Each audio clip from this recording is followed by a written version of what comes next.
Welcome to Baby Boomer Tales. My name is Jim. You can follow us on Twitter, access our Facebook page, Baby Boomer Tales, listen to our podcasts on Apple Podcasts and many more places. Find us on the internet at babyboomertales.com. Happy New Year! 2022 full of promises as we tread lightly into the future. One note here, our Christmas episode, a couple episodes back, the Christmas watch it was called. Well, I had stated how I'd lost that watch somewhere over the years. After I listened to the podcast after it was published, I thought, that's not like me. My days of losing stuff was during that time I busted that watch.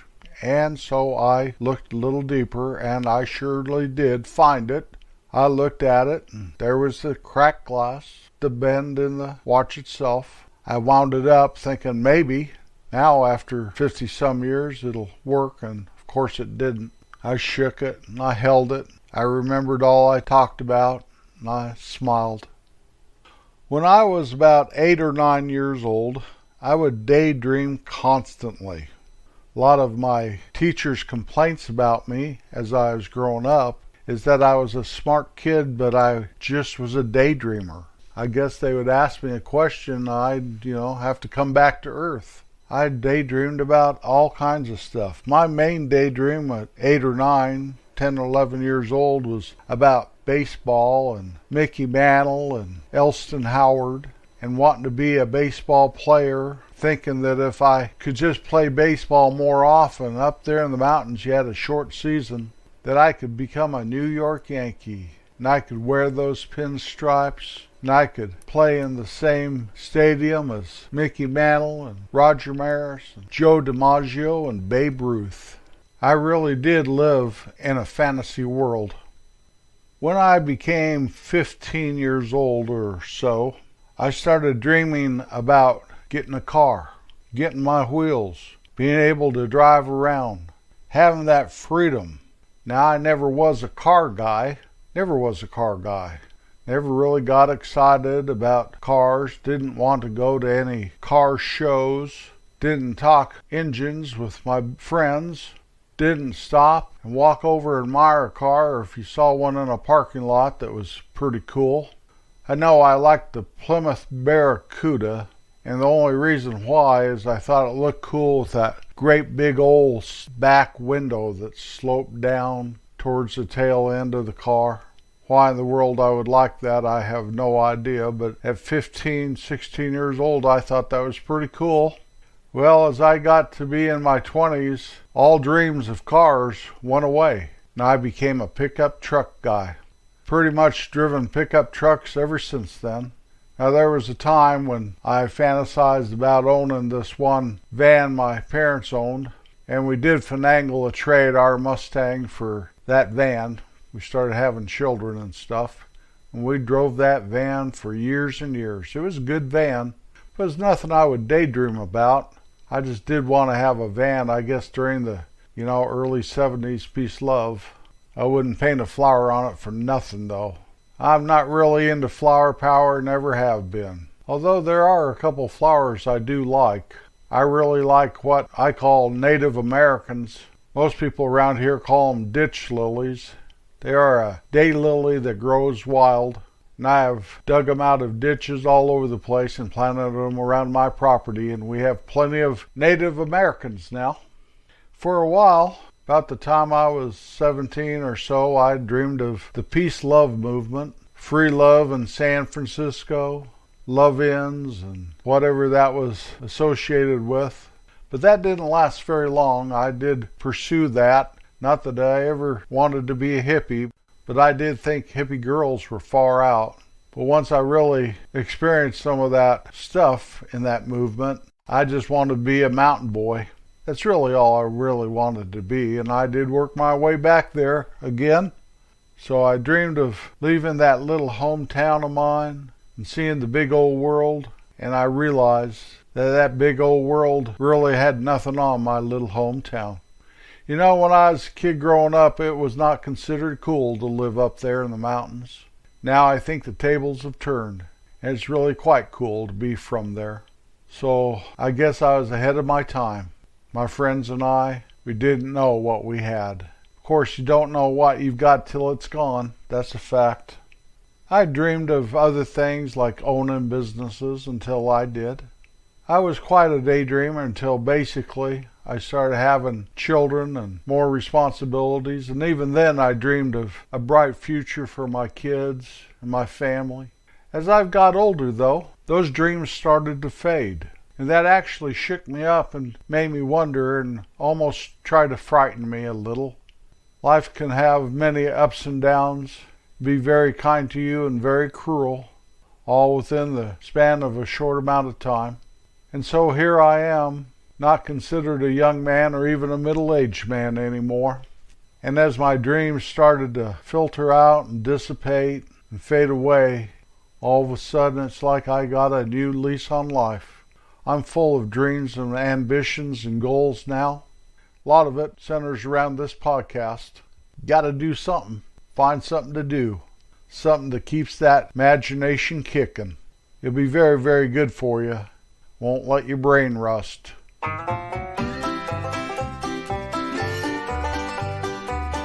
When I was growing up, once we moved upstairs into the main part of the house from the basement, our kitchen, my mom had a stovetop with electric burners, and over to her right, when she was standing at that stovetop, was the oven. So it wasn't like a range.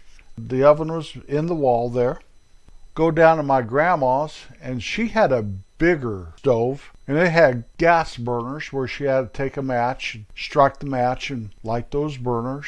And her oven, I think, had 3 doors, if I'm not mistaken. My brother owns that oven today, so I could ask him or go visit him and look at it another time, maybe have him send me a picture. When I grew up and left home, I lived at a place called the Jap Camp. And there was barely any electricity. We strung a extension cord from the one house that did have electricity to my cabin, and so we had electric lights. But the stove was a wood-burning cook stove, and it was very, very nice. It was a nice stove. And you would just lift up one of the burners and throw a little piece of wood in there, and it kept the fire burning. And you'd let the burner back down. You had a little, almost looked like a little crowbar type thing to lift those burners up. You want to be careful you didn't burn yourself. And then it had the oven also, and it was heated from that little firebox underneath the burners. It was very efficient, very nice. Up above the burners there was a warming oven. You'd lift the little door and you could put something in there to keep it warm. It also warmed the cabin. That was the only source of heat. And it was quite nice. It really was. Later, I moved up to a condo by the ski area, and it had a Genair grill. And this is really where I first started getting a taste for steak. I've spoken about steaks I grew up with. My dad had a grocery store, but his idea of a good steak was bringing home those tenderized minute steaks. Well, all of a sudden I did discover steaks. I'd go down to the store, buy one, grill it on that indoor Genair grill. Well, that was very good. Within a year from moving out of that condo, I met Kim, and it started to get serious, and we got married in October of '77. And that Christmas, we went to visit her parents at their home in Kansas City. And I was amazed that this girl, this ski bum girl that worked 3 jobs when I met her, working at a grocery store where I met her, tending bar at night, teaching skiing, working at a pizza place, all this stuff. We go to her home, and it's off of a golf course, and they had an in-ground swimming pool that was very nice. She had mentioned a pool at one of our dates or something. I got there, I figured it was just, kind of pools I had, where you blow it up, But no, this was a nice pool, in-ground pool. Nice house, quiet neighborhood, cul-de-sac. And I looked at her and thought, woo, who are you and what have you done with my girlfriend? Anyway, a couple days after we arrived there, one of her brothers and I were in the kitchen, and he asked me if I wanted like a piece of pie or something, and he threw it in this little oven and hit a button. About 30 seconds later, pulled out my pie. It was all nice and piping hot. Now, what is that thing that you did that with? So he explained to me it was called a microwave, and that they're pretty cool, and I'd try it out next time I want to warm something up. So, okay, well, thanks. The next day, nobody was home. I don't know where everybody went, but I decided I'd cook up some hamburger, so I found some hamburger in the refrigerator. I got a stainless steel pot, you know, those kind with a copper bottom. I put that hamburger in and took a big old spoon and kind of stirred it up and put it in that microwave and started it. It wasn't 10 seconds later, it started to look like a lightning show inside the oven, popping and smoking, and all of a sudden the microwave quit. I opened the door and pulled my pan out, and, well, anyway, when people got home, I said, I don't know what was wrong with that thing. I was just cooking some hamburger. And they explained to me, I believe it was my mother-in-law, she was very kind to me, but you can't put metal in those things. Nobody told me. I figured I was going to brown some hamburger meat, make some sloppy joes or something. And I ruined their microwave. That was back in the days, microwave cost more than $150, that's for sure. A year or so later, my mother-in-law was visiting, and my wife and her went out shopping. They came home, brought us a microwave, and my life as a microwave owner had begun. I never put metal in a microwave since. Well, that microwave was quite expensive, because back then they were quite expensive, even a lower end one. Several years later, my wife came bringing home this microwave convection oven, and I told a story about her cooking a turkey in that before. That didn't go very well. I don't think you really can microwave your Thanksgiving turkey. In our home today, we have a microwave above the oven, above the range there. And so you can turn on a light. It has a fan in it. If something starts smoking, you can exhaust that smoke right there in the microwave. It's a nice microwave. You just hit one button and it goes, and all that stuff. We also have a microwave downstairs.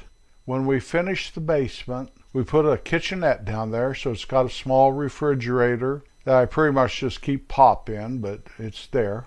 A regular range, a microwave, a coffee pot, a toaster. It's well equipped. It has everything except for a dishwasher down there. Well, here a while back, our microwave upstairs, the handle broke. It just broke when we were opening the door. It wasn't one of those push buttons. It's a handle you grab and you pull open. And so I got on a website for the manufacturer and started pricing handles, thinking I could put a handle on it. And the handle cost as much as the microwave did. Whoa there. So I started looking at the handle and I glued it with Gorilla Glue. If you're familiar with that, that sucker held for months and months and months, just like that. That's fine.